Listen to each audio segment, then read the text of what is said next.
Peace and blessings, you all. It is Akila McQueen, aka Empress Awakening, the hearts, the minds, and the spirits of all those that I may encounter.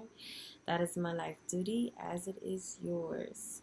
Today I'm going to be talking about why is healing important. So, to begin, no one is exempt from healing, okay? No one. Now, yes, there is a spectrum of how much trauma this person has experienced versus, not.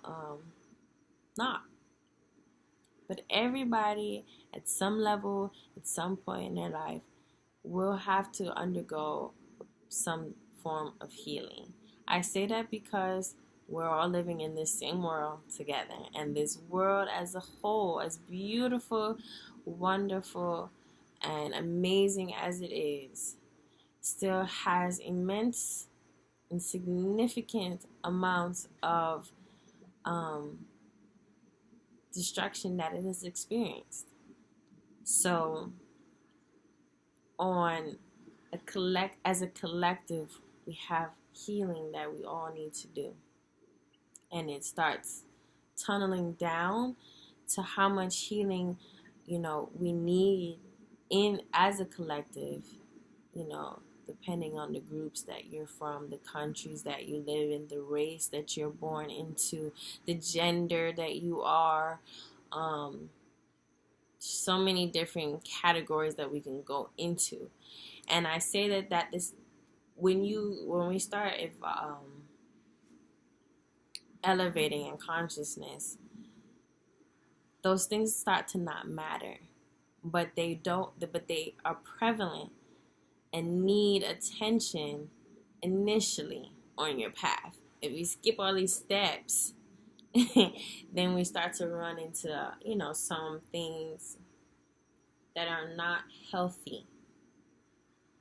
Okay, I say that because a lot of times we'll see people that have gained knowledge and used their knowledge in order to control others, or by basically averting their power. So this is very important for us to understand.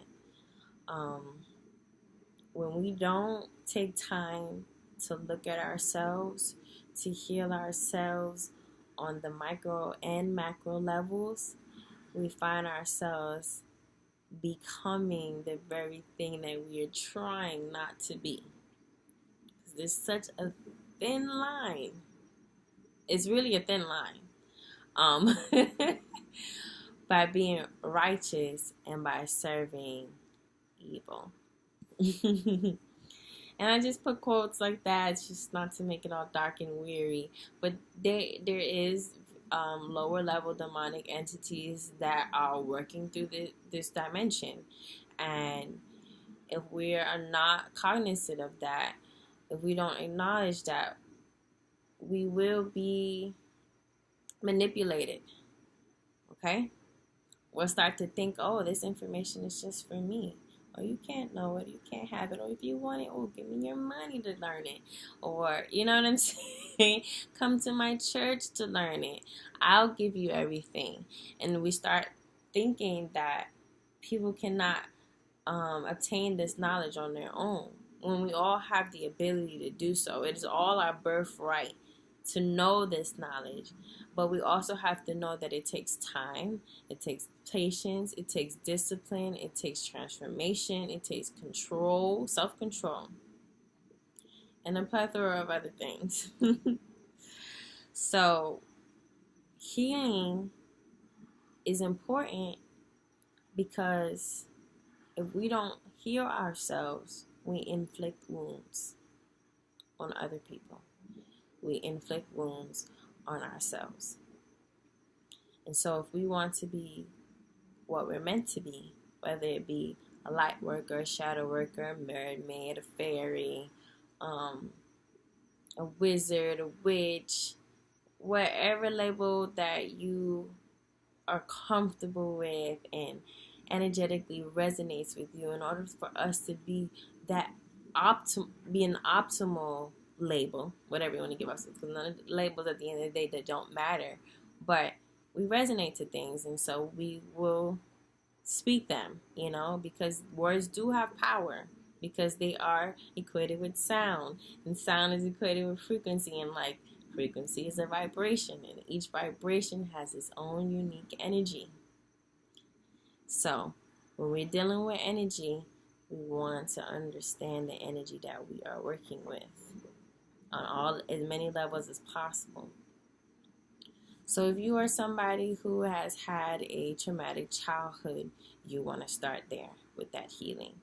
You want to dive deep into knowing what happened to you, trying to forgive what happened to you, trying to understand how what happened to you has played its role in your life, how it has shaped your personality, how it has shaped your perspective, how it has shaped your relationships with yourself, with spirit, with other people, with nature, and be able to start breaking down those walls. Because if you go, let's give me an example. Let's say something that's happened in your childhood has made you more a distrustful adult. Okay, because a lot of times what will happen is something can happen in your childhood and it don't really catch up to you until you get older, as far as, because you're like you start having like an understanding, like, oh snap, this comes from my childhood, and then all that time that you didn't really pay attention to it, all this stuff, all these layers, all this tissue, scar tissue, has developed on yourself, and you didn't even realize it at the time. And now it's created this blockage within you and around you. Okay? So in order for you to get to the source, you got to start pulling off the outer layers first. And so that's why I say when you go back to your childhood, you got to think about all the ways that it could have possibly manifested. So, and I've said this in another video before. So if, say, something has happened to you in your childhood has made you distrustful, if you go into, gaining knowledge about anything within the Akashic records, you'll take that distrustful attribute and put it within your knowledge, put it within your consciousness. It will be pseudo consciousness regardless, and we all have these things. I'm not speaking about it as if any of us are going to be perfect, but if we go into trying to say that we're woke with this distrustful nature, we're going to be distrustful with spirit. We're not going to always trust ourselves when we receive messages. People are going to feel that distrustfulness about us, and they're not going to trust us. And so we'll start to manifest distrustful situations into our lives. That's how the law of attraction works. Whatever we think, feel, and act out into the world comes back to us. So when you're on this journey, it's so important for you to look at yourself. One of the books that we have here mentions that your work is managing your thoughts, your feelings, and your actions. That's powerful. That's the greatest work you will ever do, is the work that you do on yourself. Because at the end of the day, we cannot control anybody else or anything else but us, but who we are and what we do. And if we understand how the law of attraction works, is what we are, what we're moving and manifesting into the world, is what is going to bounce. What bounces off of us bounces off onto other people. And as healers, as light workers, as whatever it is, as people of spirit that are here to elevate the consciousness of this planet, we have to work at being the dominant energy. And in order to be the dominant energy, we have to really clean up our gunk. Okay? Because if not, when we are in the presence of other people who have a more dominant energy that is on a lower vibratory frequency, well, you'll go back to that.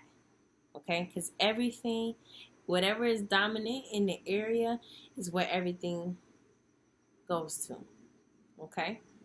So if we don't heal those aspects of ourselves that are dark and scary, we'll always fall back to it when that energy is around. And so we want to make ourselves stronger so that that doesn't happen, so that we can carry out the work that we're here to do. Okay?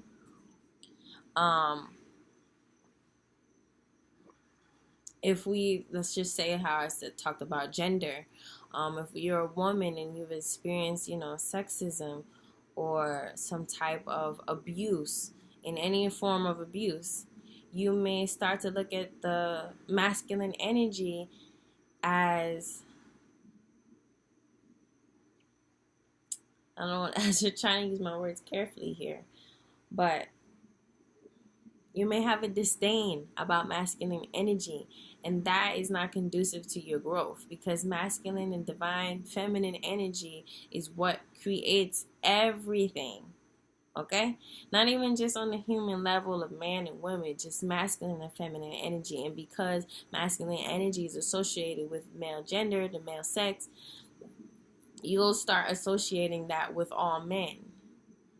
Okay? And we can't look at creation as all of creation. Half of creation it makes you you loathe. You can't loathe half of creation and want to be a part of creation. I hope that you're following what I'm saying. So basically, we have to take out the parts of ourselves that don't serve the higher workings of this planet. And we cannot do that unless we begin to start healing. It's so important. And if you follow me on Facebook, you'll probably see me say that healing is just as much liberating as it is uncomfortable. The healing path is not easy. It's not easy at all. It's actually going to be one of the hardest things you ever accomplish in your life, but you will feel the greatest triumph. Okay? Sometimes we say, "Oh, I don't want to go back there. I don't want to deal with that." But if you don't deal with that, I'm telling you right now, it's working its way. See? It's working its way through your life. And if you don't start pulling off those layers, it's going to hold you back. It holds us back. Okay? And I'll do another video and go in a little bit more depth on recapitulation. But recapitulation is a meditative practice from the Toltec. And I really like it.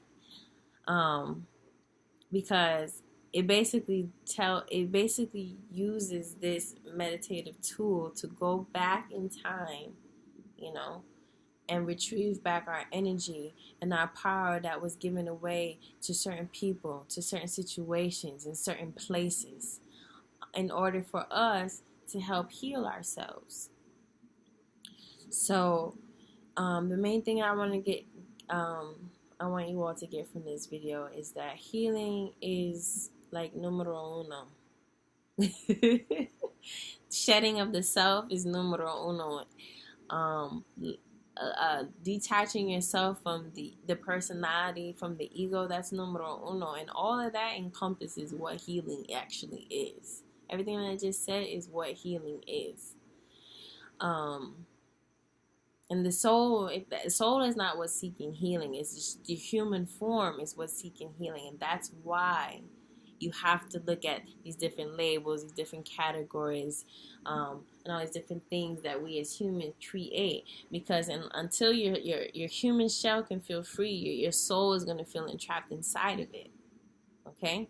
Your human shell is what allows your soul to feel liberated and to transform and to elevate and to become a more refined energy.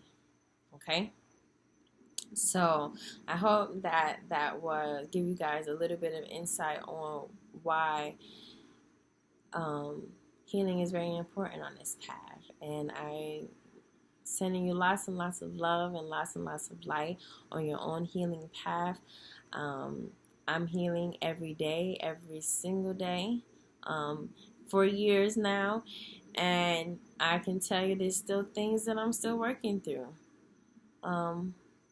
That the healing is lifelong, because there's always going to be things happening. There's always going to be new obstacles.